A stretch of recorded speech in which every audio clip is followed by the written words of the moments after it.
Well, I do not know. I do not know. Baka hindi ko alam. Baka meron mga iba doon. Talon.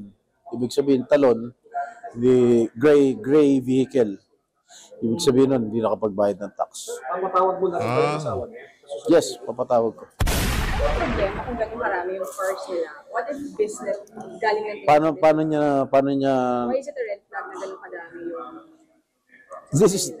paano niya na-obtain yun? Paano siya nakakuha ng ganong kalaki? At inamin naman niya sa isang interview niya sa isang journalist na naging marangya ang kanyang buhay simula na sumali siya sa DPWH. ayun na nga mga kababayan, wala ho tayong maraming pag-uusapan dito sa video na to. Magpo-focus lang ho tayo dito sa video nitong si Senator Jingo Estrada at dito sa dalawang aso nitong si Tamba. Pero bago yan, isang like at isang subscribe. Masaya na ho tayo dyan sa mga gusto sumali sa ating community. Yung joint button, nandyan lang ho sa baba. Ayun na nga mga kababayan, nagpa-press ko na naman itong dalawang unggoy na to. Anak ng toka, para namang meron pang naniniwala sa inyo. Ay, hindi, ano ho yan mga kababayan eh. Yan ho, kumbaga, ang tawag dyan eh, residue ho yan noong Tuadcom. Yung maya nagpapa-interview sila, yung tipong parang pagka nagsalita sila, pinapakinggan pa sila ng sambayan ng Pilipino. Ang gawin nyo, ilabas nyo yung si Saldico para tapos ang usapan. Hanggat yung si Saldico, hindi nyo pinapaharap dyan sa mga kinakandak nyong hearing dyan sa House of Representatives, para lang tayo nag-uungguyan. Pero hindi nyo kami maloloko. Ayun na nga mga kababayan, 976,000 subscriber na ho tayo. Palakpakan. Maraming salamat sa mga kasama natin. Talaga namang napakatindi kong sumuporta. Ha? Etong si Ortega, meron ho siya ngayong resolusyon na kung saan pababain ang age requirements para sa pagka-presidente, vice-presidente at pag-senador. Ito naman nung si Terry Redon, as usual, aso pa rin siya ni Bicol Saro nga eh. Hindi nga natin alam. Ano ba ibig sabihin na Saro? Bicol Saro Party List. Anong Bicol Saro? Anak ng Petrang Garapata. Baka attack dog ni Zaldico. Dapat yun ang pangalan mo. Attack dog ni Zaldico Party List. Dapat yun eh. Di ba? Tagapagtanggol ni Zaldico Party List. Dapat yun ang pangalan mo, Brad. Ito na, Senator Jinggoy, pasok. We obtained from the Land Transportation Office. Ulitin natin. Sabi mo kanina, 80. Game. Ang nakalap ng aking tanggapan based on the records that we obtained from the Land Transportation Office, meron silang mga 70 na mga sasakyan pagmamayari ng mag-asawa, anak, tsaka yung mga construction companies. sir lahat yung Pero hindi naman lahat yung luxury cars. Meron mga iba doon, mga equipment, construction equipments, tsaka yung mga ibang Gladiator, mga pick-up, mga Hilux, Sequoia, na hindi naman niya binanggit kahapon, meron pa sa Maserati. so hindi 18, 17. Mga 70, yeah. I think it's 70. So yung pero tama na 28 luxury cars or more than that? I think it's more than that. Dahil yung mga nandito na hindi naman niya binanggit kahapon, Nako. pero Maserati pa yata eh. Nako, Maserati. Mahaluyang Maserati na yan. Naririnig pa lang natin yung pangalan, yung tipong, napaka-expensive na, Maserati, di ba? Maserati, iba na eh, iba yung dating eh. Maserati, di ba? Mahal, pamahal. Kasi Ha? diba tatlo na lang yung nakita sa atin. Yeah, malamang tinago na nila yung ibang kotse sa ibang parking lot. Kasi yung parking lot niya, kasi laki ng parking lot na Showmart eh. Oh, if I can, meron yata akong ano. Sir, meaning may binanggit siya kahapon na wala sa Wala. nakaristo sa LTO. Wala. Kukunti lang yung mga binanggit niya. So anong gagawin? Meron siyang binanggit na hindi nakalista o meron siya Meron siya mga binanggit kahapon. Hindi, let's put it this way. Marami siya mga hindi nabanggit na mga sasakyan. Ano ang dapat gawin, sir, after that raid na nawawala na yun? Well, that's a look out of the Bureau of Customs kung saan nila napin. Siguro mag-issue ulit sila na search warrant sa ibang mga properties ni Vizcaya. Pero ba yung sir sa Senate yung ongoing Ito lang ho nakakalungkot pagka mga ordinaryong Pilipino ang bilis nilang makapag-issue ng ang tawag dito mga search warrant ang hilig ho nilang magganyan. Pero yung mga congressman yan di ba? Oh. Sila yung ang dami na nagsasabi na sila yung pinaka malaki ang problema dito sa issue na to. Bakit hindi silang anuhin, hindi talaga silang pagtuunan ng pansin, di ba? Sa bagay, nasa Pilipinas nga naman ho pala tayo. Pagka ikaw kinalaban mo yung mga politiko, may kalalagyan ka. Well, we will ask, of course, we are here only in need of, to investigate only in need of legislation. Siguro pagdating ng next hearing sa Monday, tatanungin ulit natin sila. At pinapasupin ako na rin. Yun eh. Meron akong schedule Monday, next hearing. Nako, anong araw yung Monday? Anong araw ang Monday, PH? Monday, anong araw Monday? Monday ho September 8. Nako, yan na nga ba sinasabi natin. Sumasarap na laban. This is it. Sunod-sunod na ho ang bakbakan. Ika nga. Ayos ho ito. Ayos. Sinapaibita ko na rin yung asawa, si Curly Discaya. Wala ba siya noon? Nakala ko nandun siya. Mention kahapon na 40. Yes, so, She lied? of course, she lied. Definitely. And because of that, Huh? Let's see on Monday. Sir, paano natin Yan yung mga yan yung mga senador na reasonable, ika nga. Hindi sila yung tipong kagaya dyan sa House of Representatives. Wala nang pakahimi-keme, walang upay na pagkukontempt, di ba? Yan yung mga yan yung mga senador. Meron silang pamantayan na hindi kagaya ng mga Alex Bungkayaw Brigade dyan sa House of Representatives. wala na, hindi na nakita mga So it's either they kept it, she kept it, or they kept it in other places. That's possible. Para hindi siguro ma-confiscate. Kasi ang palagay ko, ang pakay lang naman ng Bureau of Customs, kung nakabayad sila ng tamang buwis. Yun lang naman siguro pakay. Wala na. Maraming ano yan. hindi nga naman ng question kasi so paano ba alam mo hindi lang nakatutok? Ano na? Hindi ba natutukan, hindi ba kulang ang tutok ng Well, I do not know. Baka hindi ko alam. Baka meron mga iba doon. Talon. Ibig sabihin, talon. The gray vehicle. Ibig sabihin nun, hindi nakapagbayad ng tax. Papatawag mo na rin yung asawa niya. Yes, papatawag ko. Sir, anong problema kung ganun karami yung cars nila? What is business? Galing ng Paano niya Why is it a red flag na ganun kadami yung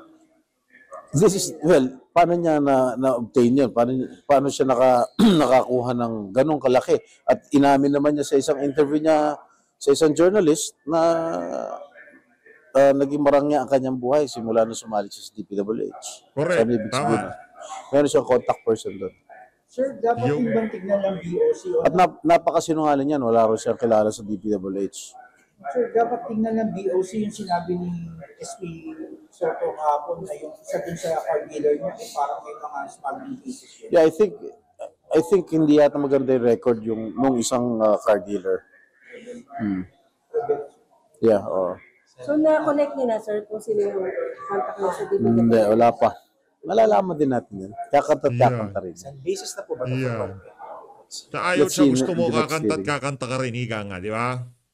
Hindi pa si Wawaw. May anong plano natin kay Wawaw? Wawaw? Wawa naman. Ha? I think, Kaya naman siya, Jinggoy, wag naman ganun. Huwag kayong maawa sa mga yan. Pera na siyang bayan ng Pilipino mong tinarabaho ng mga yan eh. Walang wawaw, kawawaw, walang ganun. Ano yun ho natin? Meron silang ginawang kamalian. Ngayon kung talagang itulak natin, ilagay natin sila sa dapat nilang kalagyan, wag ho tayong mag-atubili. Walang awa-awa. Nakananto ka. Yung sa BIR, walang awa-awa. Pagka sumweldo ka, automatic, kaltas ka di ba? Pagka bumili ka ng gamit, di mo naman pwede sabihin, tanggalin mo naman yung VAT niyan, maawa ka naman sa akin. Hindi ho pwedeng ganun. Kaya ang ating pakiusap dito, wala na munang awa-awa, lalo na dito sa mga walang yung contractor na to. Ano yun na ho natin, trabahuhin natin. Ikulong na yung mga dapat ikulong. mukhang dami lang yun eh. Dami. I think he's just a dummy. Dami lang yun. Kaya hindi niya mapaliwanag yung... Merong malaking tao yung nasa likod ng wawaw na yun. Manwala ho kayo mga kababayan. Yes, Pero sir, paano kung gano'n na naman siya next? I will cite him in contempt already. Pagod na ako sa kakasagot niya ng invocation niya ng self-incrimination. Kasi once you invoke your right against self-incrimination, Yun na you're yun guilty. Guilty na yun Once you invoke you're right against self-incrimination, lalong-lalo dito sa proceedings na ito. Siyempre, ang tingin sa'yo ng publiko, nagsisinungaling ka na. Correct. Di ba? Sir, yung 70, Ano na? so yung 70, nakapangalan lahat sa Yes, sa asawa, sa kanya, at sa construction companies, tsaka yung mga anak. So yung mga anak ba, adult na? I do not know. I do not have any idea. Ayun na nga mga kababayan, rekta na ho tayo dito sa dalawang dalawang aso ni itong isa kay Romualdez, yung isa kay Saldico. Yan, kumbaga refleksyon yan ng dalawang nagtatago, tahimik ngayong mga panahon na to. Itong si Saldico at yung si Saldico at yung si Martin Romualdez. Yan dalawa na yan yung aso niya. Oh, sige, pakinggan natin. Sir, una po, kaninang umaga nag-issue na po ng resolution ng PICAB revoking the licenses of the 9 Diskaya companies po in relation to their admission na they join biddings together po. Comment lang po on that, sir. Well, una sa lahat, siyempre, tama hong ginawa yon, tama ho na revoke. Pero ang tanong din nating mga kababayan ngayon ay, bakit ngayon lang? Bakit kailangan po magkaroon po ng pagsisiyasat ang Senado at Kongreso bago ho ma-revoke? Ibig sabihin, parang kaya naman pala nilang gawin ng sila eh. Bakit po nag-antay pa ng ilang taon ng pangloloko sa mga kababayan ho natin, pagkukuha ng mga kontrata sa pamamagitan ng iba't ibang mga kumpanya at pagsali sa mga bidding na sila-sila lang din po ang kasali. So, isang hakbang po ito para sa pagpapanagot sa mga diskaya at sa mga firms po nila, pero hindi po tayo dapat matapos doon. So, yung pong House Infrastructure Committee ay magpapalabas po ng subpoena laban sa dalawang diskaya link companies at inaasahan po natin na magpapakita po sila sa susunod po naming pagdinig. Dagdagan ko lang yung sinabi ni Kong Terry, no? Nako, yung Chani ilabas na, nandyan na naman si Balbasarado. Yan ang problema dito sa mama na to, masyadong bida-bida eh. Yung... Pwede ba sabihin yung saltang bulbul dito? Lumabas lahat sa ano niya eh. Ahitin mo yung brand. Alam natin na sagwa. may engineering process doon. So, ang ginagawa ng committee ngayon, yun nga, tinanggal na ng PICAB. Pero, ang isa sa mga ginagawa ng Infracom is to reverse engineer to make sure that the loopholes and gray areas matakpan na po natin para hindi na po maulit yung mga nangyari. Follow-up question, sir. Yung Senate Blue Ribbon po, they've already requested ILBOs or Immigration Lookout Bulletins po dun sa mga contractors and sa mga DPWH officials who are involved in the flood control scandal nga po. Will you follow in the footsteps of the committee, especially since kahapon po di nga po sumipot yung mga diskaya and medyo parang sunod-sunod na yung nangyayari sa kanila, na-seize na yung kotse nila, ito, na-revoke na yung licenses nila, and baka maging flight risk na po sila. Well, I think this is something that the committee will also do. And may nakita niya ata akong dokumento, hindi lang po yung Senate Committee. Yung pong may request ng lookout bulletin, kahit po ata yung DPWH new leadership, ay meron din po atang panawagan po ng lookout bulletin sa Department of Justice. So, correspondingly, the House Infrastructure Committee will also definitely request the DOJ to issue this order to the Bureau of Immigration. Last question na po. Sir, in relation naman po dun sa isa sa mga pinakamalaking findings ng committee kahapon, yung admission nga po ni District Engineer Henry Alcantara po. What did you make of his excuse po na he was just negligent po when he signed the completion certificates for the ghost projects in Bulacan po? Negligence is going to be his defense in court. And this is something that we reject. We rejected it yesterday and we reject it today. District Engineer Alcantara intentionally defrauded government in not implementing the Baliwag Bulacan Ghost Project. He was there in the beginning. Ibig sabihin, doon po sa pagpirma ng kontrata. He was there in the first signing of the check, issuance of the check. Doon po sa ata yung paglalabas po ng resibo. Ang kulang na lang ho namin yung dulo, kung kasali pa rin ba siya pinakadulo. na pumirma dito po sa issuance po ng cheque sa Sims Construction Trading. So, again, he can make the defense na negligence ho siya, pero obviously yung negligence ho, hindi yung totoo eh. Ikaw yung head of agency. Ikaw yung boss ng opisina. Hindi ba? So you cannot pin the staff down, you cannot pin the ordinary employee down. It was you who was the boss in the district engineering office. Wala hong iba. Ang huling pirma ay kay District Engineer Henry Alcantara. So meron ho siyang aktwal, direktang, mabigat na pananagutan dito po sa ghost project po na ito sa Baliwag, Bulacan. Si Saldico, wala siyang pananagutan? Baka yung si Alcantara lang ang may si Saldico, wala, malinis yung konsensya niya, ganon.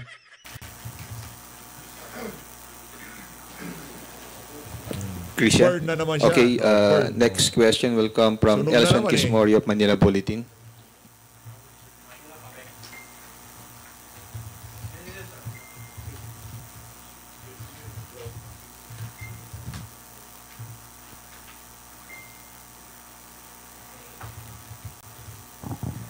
Hello, Kongs. Good afternoon. For Kong Terry po, it was an 8-hour hearing yesterday. Kindly give us your assessment po of the information po na we found out yesterday. Well, I think magkakasama ho kami ni Deputy Speaker Paulo, no? Dito po sa mahabang hearing po na ito mula umpisa hanggang dulo. At I think naging successful po yung komite na talaga pong maging focused dito po sa ating pangako sa taong bayan na we will be project-based, evidence-based, no? At hindi ho tayo sabog sa pagpapatupad po ng ating pong pagsisiyasat. So yung unang dalawa po na mga ghost project at substandard projects na ilatag ho natin ng malinaw po ito. Si District Engineer Henry Alcantara, yung pong maraming mga admissions niya, particularly ho doon sa mga kontrata na kanya pong pinirmahan, doon po sa mga aktwal na mga dokumento hanggang sa resibo. Talaga po tinanggap niya po yung ilan po sa mga pinakita sa kanyang mga dokumento. So, ito pong mga bagay na ito, magsisilbi po itong mga dokumento, ebidensya sa future criminal proceedings, administrative proceedings laban sa kanya at sa lahat po ng magiging sangkot dito. Kasama ho yung Sims Construction Trading, kahit po yung pang mga ibang mga tauhan pa sa District Engineering Office po ng First DEO po ng Bulacan. Pangalawa, at siyempre nasimulan na din po yung pagsisiyasat dun sa iba pang mga aspeto, no, nung kaso po na ito. May mga na-unleash din po ng mga admissions din po kaya District Engineer Alcantara, particularly yung kanya pong gambling habit, yung pong paggamit ng mga peking IDs, no, sa paglalaro po sa casino. So, na-unleash din po yan kahapon. Yung sa pickup licenses din po, no? Talaga nakita ho natin doon na talaga may problema ho sila doon sa kabagalan ng pag-revoke, pag-penalize doon po sa mga airing contractors. At nakita natin ngayon, because there was a Senate and a Congress hearing, they were actually compelled to act, no? And to a certain extent, may binanggit din ho siya DS J. Kong Hun kahapon na kailangan magkaroon ng lifestyle check, no? Doon po sa mga opisyal po ng PICAB na baka naman talaga involved po sila dito po sa bentahan ng mga lisensya. At panghuli, syempre, marami din ho tayong mga natanong po ng mga kontratista doon, no? So, isang bahagi po doon yung pagtatanong po ni Congressman Jokno sa Center Waste, no? Na nag-donate po kay Senate President Cheese yung kanila pong may-ari, no? So, we will let him proceed with that line of questioning in the future hearing. Pero pangalawa, syempre, yung pangako din ho natin to investigate further doon po sa mga undercapitalized firms, no? At very specific ho yung pagbabanggit natin mula umpisa hanggang dulo. Doon po sa MG Samidan at meron pong actual admissions po tayong na-elicit mula doon. Yung pong binabanggit niya na meron po silang 1 billion in cash bilang isa pong single proprietorship. Ibig sabihin po nun, hindi po ito kumpanya. Ibig sabihin, hindi po ito mga magkakaibigan na naglatag ho ng pera. Si Mrs. Samidan po, ang admission niya kahapon, siya mismo meron po siyang 1 billion in cash. No? For context, yung mga pinakamalalaki pong mga kumpanya sa construction business sa Pilipinas, pag tinignan po ninyo yung mga financial statements po nila at yung laki po ng mga kumpanya nila, hindi po ganun kalaki po yung cash in hand po sa mga financial statements po nila. Yung mga developers at construction firms na nakalista po sa Philippine Stock Exchange, hindi ho ganun kalalaki yung po mga cash in hand. So, sisiyasatin pa ho natin further, no? Ito pong misteryo nito pong MG Samidan single proprietorship. At this point, wala pa ho tayong binabanggit na wrongdoing po sa kanila. Pero syempre, hindi lang din naman sila yung single proprietorship actually. SunWest, kailan tayo pupunta sa SunWest?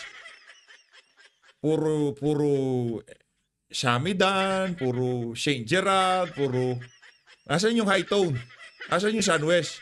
Doon po sa mga top 15 contractors. Meron pa ho atang isa. Sabi ko eh. So we will look at them para makita ho talaga natin how they actually operate, and if we find out further, edi that's when we will make some conclusions as to their operations. Saka yung 8 oras naman ng hearing kahapon wala akong moment na nakita na tumanggi si D. Alcantara sa kahit anong binato sa kanya Pati nga yung pagsabi niya ng negligent siya pag-amin yun na hindi. Baka na-betting ba siya? Hindi, tanong ko lang naman wala na kasi si ano dyan si Boy Google Di ba siya na-betting process? Hindi, tanong lang, baka tinawag siya sa opisina nitong si Abante tapos pinagtatanong na siya doon. Di kaya sa susunod na panahon makita na natin nasa Amerika na yang si Alcantara. Ala Garma. Sana si Garma? Kasama ho sa deal niya yung sisinungaling niya dyan sa hearing sa House of Representatives na mapupunta siya sa Amerika. Hindi niya nagawa na maigi yung trabaho niya. So, wala siyang tinanggi actually. Lahat ng binato sa kanya kahapon, tumango lang siya. Saka nagpaliwanag ng konti. Pati yung paggamit ng mga peking ID sa casino, sinabi naman niya lahat. Pati yung pagsabi niya na negligent siya, pag-amin na rin yun na yung command responsibility sa kayong trabaho niya, ay hindi niya nagawa na maayos. Iyo. Sabi ko naman sa siguro panghuli na lang doon sa admissions po niya, D. Alcantara. Very important po to note na I think talagang tinatanggap na niya yung kapalaran po niya. Alam niya na meron hong pagtatanggal sa serbisyo na mangyayari po rito. Tingin ko tanggap na niya na baka hindi na siya makakapagretiro mula sa DPWH. Tingin ko tanggap na niya na meron ho talagang kulong dito po sa nangyari po talaga dito sa Ghost Project po na ito. Ang hindi na lang humalinaw, tingin ko at in his mind ay kung plunder ba ito o hindi at kung siya ba talaga yung pinaka-main principal dito po sa nangyari pong ito. Kasi if you say... Ang labo, hindi niya alam kung siya ang main principal. Siya yung ika nga nakapatek Philip. Alam niyo bakit malambing sila kay Alcantara? Maraming nalalaman si Alcantara.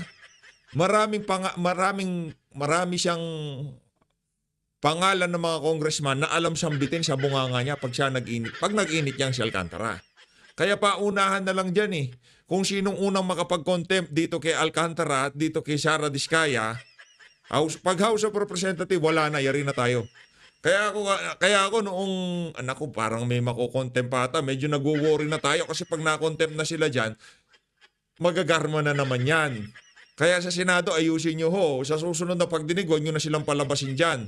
Hiramin sila ng House of Representatives, tapos ibalik sila sa kustudiya nyo. Paunahan na ng pagkukontempt yan, mga kababayan. Kasi pagka yan nakulong dyan sa Senado, ay House of Representatives, magkakahindot-hindot yan sigurado. That you're negligent, basically you're actually saying na you are not the most responsible, but I'm speaking as a lawyer.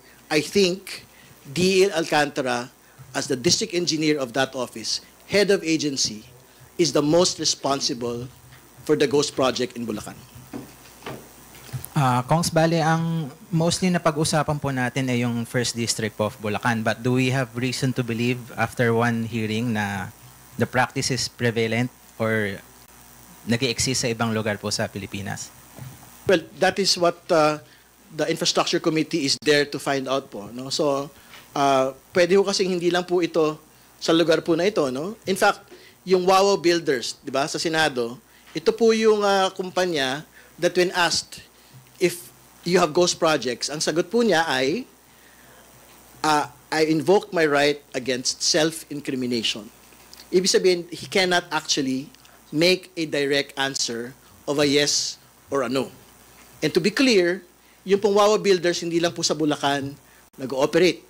Nag-ooperate po siya sa iba't ibang mga lugar pa po. No? So, it is not just confined to that particular district engineering office. No? So, pwede ho tayo magsimula doon sa pag-tilad-tilad po ng mga Wawa projects kung meron pa silang ibang ghost projects. Kasi I'm quite certain the entire setup of syndicating it in that district office, if there's a ghost project in the next district engineering office, malamang it's the same setup po. So, as soon as we get to that point, titignan po natin. Last na po from my end po. Kuha na lang po na reaction.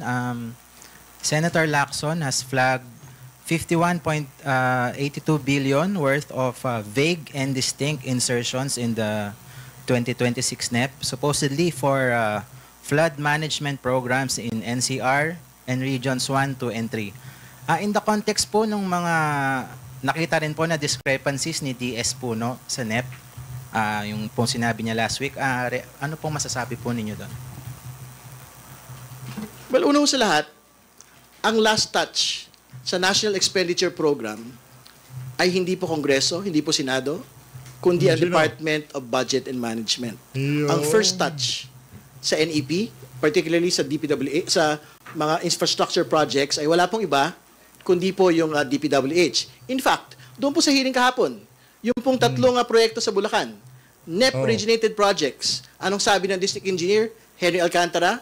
Siya daw po yung nag-propose nito pong mga proyekto po na ito. So basically, the DE was the one who proposed, the DE was the one who implemented the project. Hindi ba? So, I think that question is properly asked actually to the executive and not to Congress. Sundan ko lang yun. Hindi sa executive. Kasi nga naman, kita naman si lokohan ho kasi ito sa totoo lang. Paikot-ikot tayo Bago pa.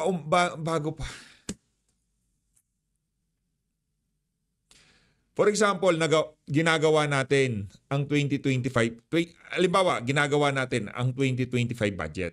Ako si Congressman PH update. Okay, Congressman PH update. DPWH, hindi na ako magre-request, hindi na ako magtatanong. Okay, wala nang maraming cheche-bureche. Malinaw, hindi na ako magtatanong, hindi na ako magkiki-shot pa dyan. Pero sa susunod na budget, isama nyo na sa NEP. Ano daw? Sa susunod na budget, isama nyo na sa NEP. Ano daw? Kau naman, Congressman Terry Redon, ginagawa mo naman kami mga gunggong 2024 budget, okay, malinaw. Ginagawa ang 2024 budget, pupunta ang congressman dyan sa House of Representatives. Alam niya na wala nang mapagkukunan ng pondo sa kanyang distrito. Tama, mali. Kasi ginagawa na yung pondo. Meron nang nauna sa kanya. Okay? 2023 budget, ay 2024 budget, makikipag-usap ako sa kanya. Sek, Bunoan, meron akong project sa distrito ko. Pakiusap naman, paisisingit ba natin ngayon?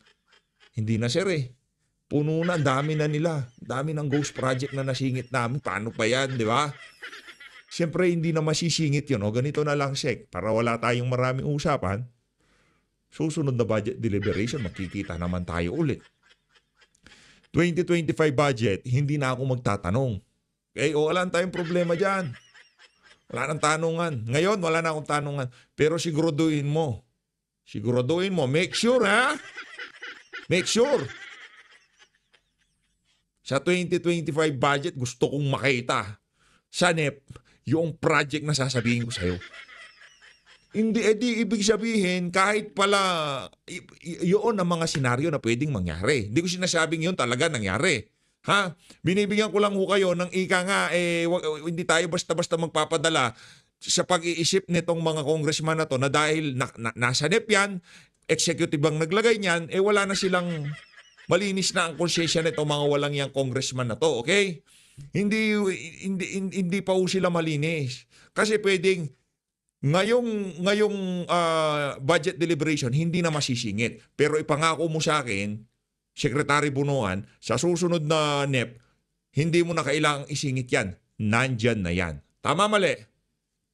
Alternative scenario sa sinasabi nitong Terry Don na to. Yun, no, pati sa akin po, I can use my district as an example. Sa classrooms po, may mga completed na na-submit dun sa NEP na cross-match namin sa master list. So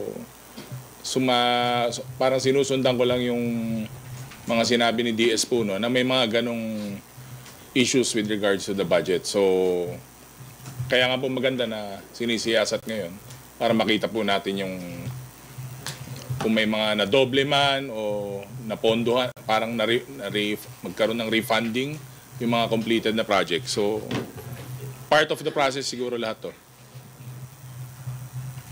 Thank you po. Thank you, Elson. Tina Pangriban Perez from GMA7 is now recognized. Good afternoon po, sir. Kong Terry Ridon, sir.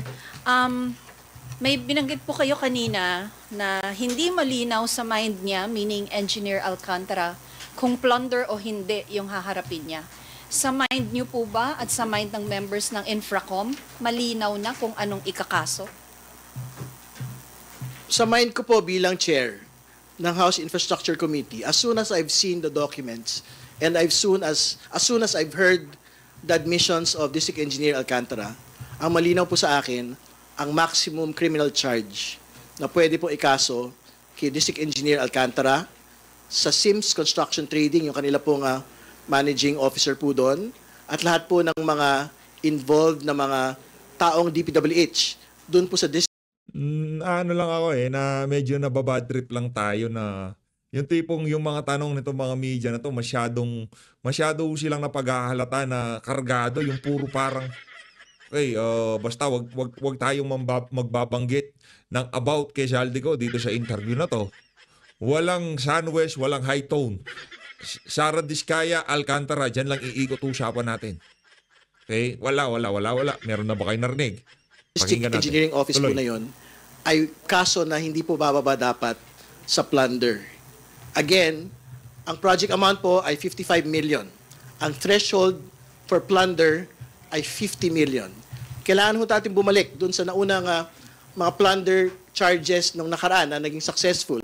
Yung po Bureau of Immigration na pinagparti-partihan ho nila yung 50 million na nakuha po doon sa ilan po sa mga linoko ho nilang mga tao, plunder ho yun Hindi ba? Ganun din ho yung nangyari dito sa Bulacan. Ginost nila.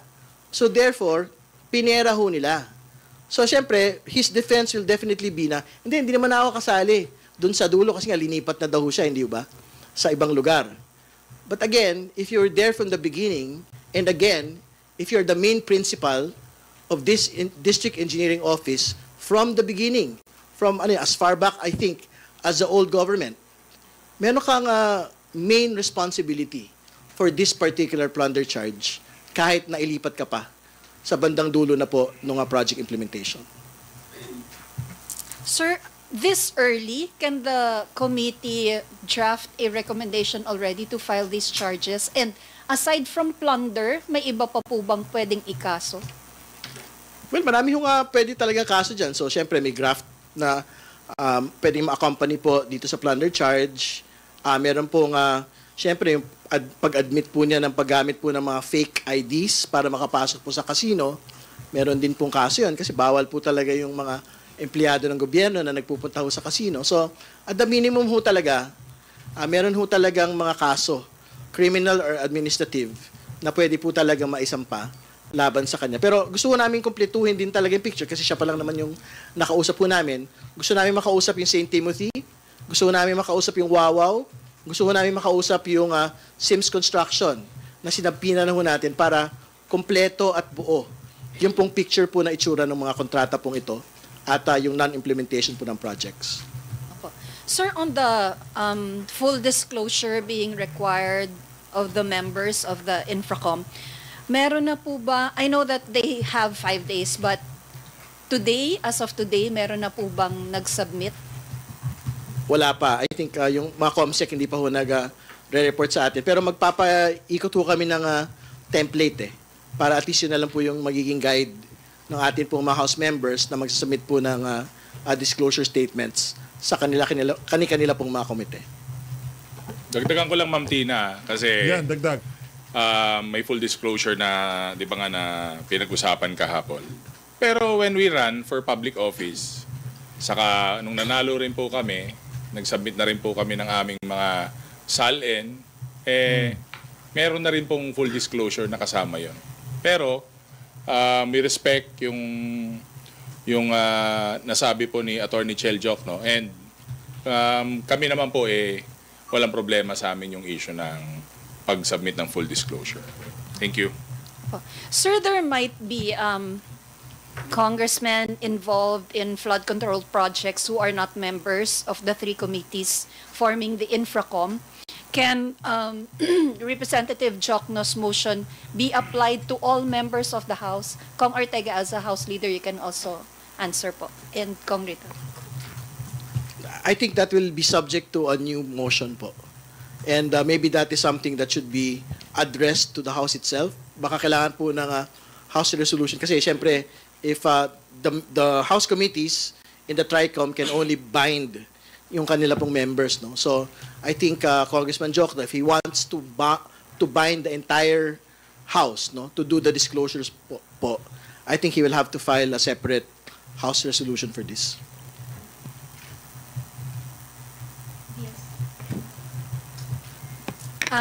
Maiba lang po, Kong Ortega, yung sa resolution po ninyo, changing Yan. the Gusto age ko yan. requirement of Gusto ko certain yan. candidates through a charter change, constitutional Yan. convention. And syempre, you were here during the press conference of DS Puno, yung nakikita natin yung very strong na stand niya with the Constitutional Convention. Tayo naman po, syempre, kailangan nating suportahan yung ating kasamang DS. And yung sa akin naman yung RBH po natin is ito po yung pagbaba ng age, pag-lower ng age ng mga nais pong tumakbong senador, presidente, saka vice president. So, for senators po, from 35 to 30 years old, tapos presidente, saka vice president, syempre, maaari na pong tumakbo yung 35 pataas po na age.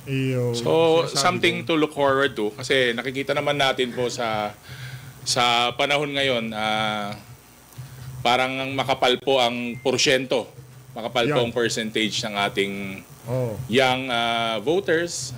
Ganyan lang. Englishin mo tapos Tagalogin mo. Maganda Young middle managers, saka mga kabataan po. Kita nyo naman po dito sa Kongreso na ang dami pong young guns na nandito. Diyan din po yung mga hotshots na kasama natin. Si Kong Terry, isa po sa mga pinakabata na chairperson natin. So, I think it's high time na gusto ko ibukas natin ang mas Hindi, gawin na nating Banana Republic ang ating bansa. Paupuin natin yung mga edad na hindi pa talaga, kung titingnan natin, hindi pa ganun kahandang humawak ng ganun kataas na pwesto sa pamahalaan, di ba? Anak ng toko, presidente, 35 anyos. masyadong institutional yung dating na parang minsan dapat old heads lang yung mga... Hindi, ganito yon ang logic nun. Mag-aral ka pa. More experience. Ngayon, pagka hinog na yung utak mo, sa bagay, baka sumobrang hinog sa pulburon, maging kagaya ka ni Marcos Jr., no? Sa bagay, no? Bagay para makapasok itong si Mayor Baste Duterte. Double-edged sword yan eh. Pagka binabaan nila yung age requirements, pwede na pumasok si Mayor Baste. Kung balagbagan ng laban, tingnan natin kung sino mananalo sa dalawa na to, di ba? Baste Duterte o itong si pamangkin nitong itong si Skol Bukol. Nandyan. So we're opening up to a more collaborative type of government na kailangan po haluan natin ng mga bata saka mga sariwa saka bright minds nga po. Yan. Halo lang ng halo. Thank you po. Thank you, Tina. Melalis Moras from PTV4.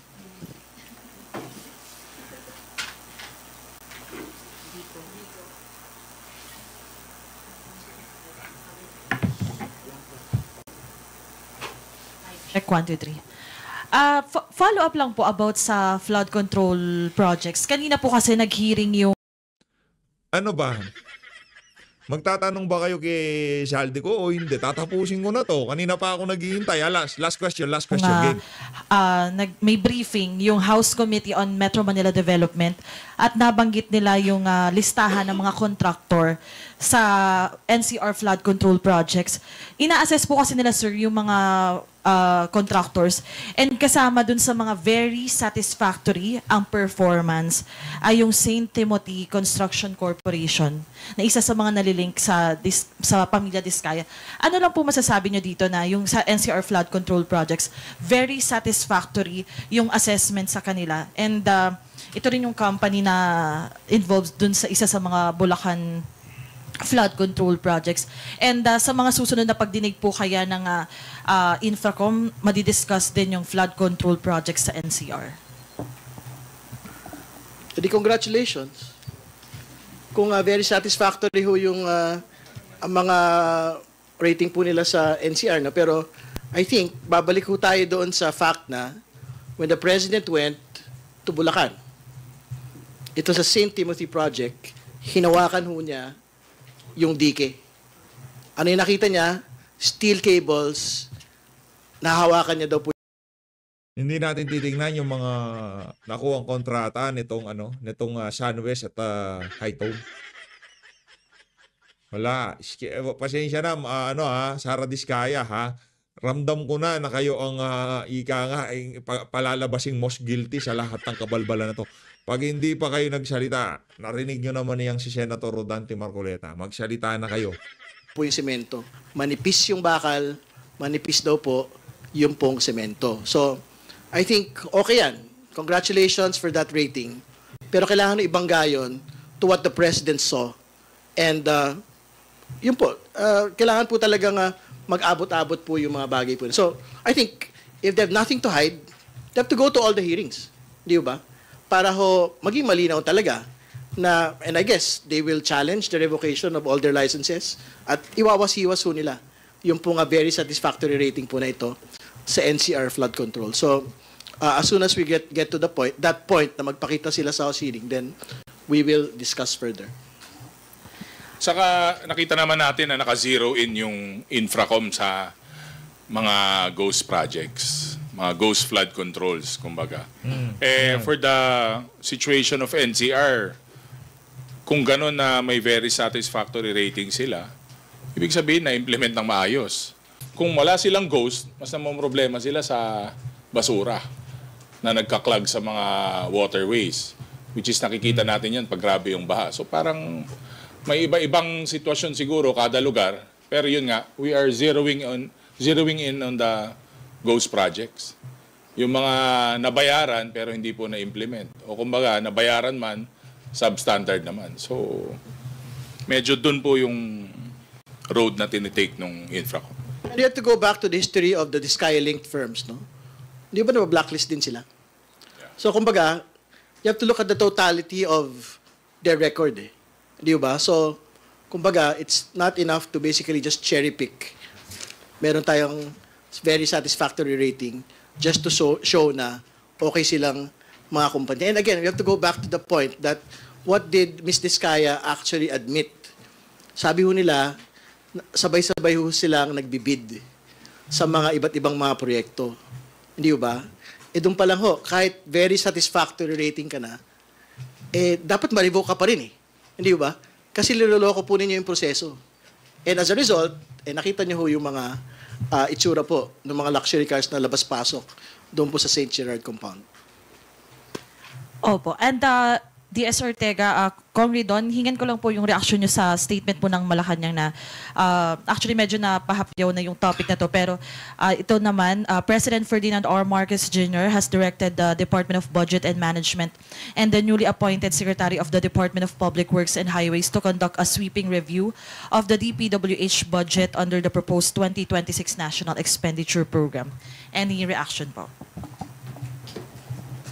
Well, siguro bago na-submit dapat yung budget dito, na double check, triple check din po siguro nila. Pero that's good that they'll do a sweep para makita po natin kung may irregularities nga or may na-miss out tayo dun sa budget ng DPWH. Pero yun nga, pag may mga ganun nga po na insidente, papasok po sa amendments yan dito sa Congress. So, siguro mas naagahan po sana ng konti para yung preparation ng 2026 nabigyan tayo ng mas pulido na budget kung ganun. Although naiintindihan ko yung Pangulo na kailangan gawin to kasi nga iniiwasan natin yung certain na problema na magkaroon ulit ng ganitong issues. We will tackle this in the House and in the proper committees and isasubmit po namin. Ipapasa. Yun. Akala mo talaga merong tira no? Wala namang kakwenta-kwenta yang si Ortega. So Luis, maraming salamat to sa pagsuporta sa PH Update. Mag-ingat po kayong lahat. Magkita-kita po tayo sa susunod na video. Mahalin natin Pilipinas. Maraming salamat mga kababayan.